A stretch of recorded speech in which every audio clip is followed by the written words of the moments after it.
The traditional Three Sisters gardening technique includes the growth of corn, beans, and squash together, creating a beneficial relationship between the three plants, where each plant helps one another. This technique is called companion planting. The strength of the corn stalk would support the bean vines, and the spreading squash vines would trap moisture.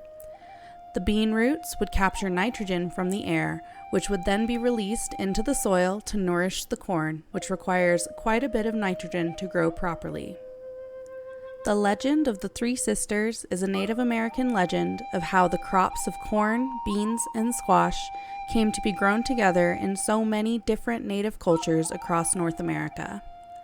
While there is an abundance of legends, stories, and history surrounding the Three Sisters, they all follow the general idea that the Three Sisters would never be apart from one another and should be planted together, eaten together, and celebrated together. One example of the legend is as follows. A long time ago, there were 3 sisters who lived together in a field. These sisters were quite different from one another in their size and way of dressing. The little sister was so young that she could only crawl at first, and she was dressed in green. The second sister wore a bright yellow dress, and she had a way of running off by herself when the sun shone, and the soft wind blew in her face. The third was the eldest sister, standing always very straight and tall above the other sisters and trying to protect them. She wore a pale green shawl, and she had long yellow hair that tossed about her head in the breeze. There was one way the sisters were all alike, though. They loved each other dearly, and they always stayed together. This made them very strong. One day, a stranger came to the field of the 3 sisters, a Mohawk boy.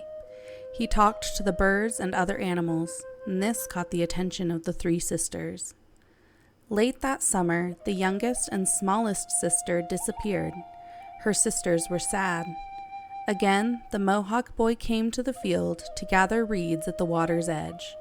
The 2 sisters who were left watched his moccasin trail, and that night the second sister, the one in the yellow dress, disappeared as well. Now, the elder sister was the only one left. She continued to stand tall in her field. When the Mohawk boy saw that she missed her sisters, he brought them all back together, and they became stronger together again.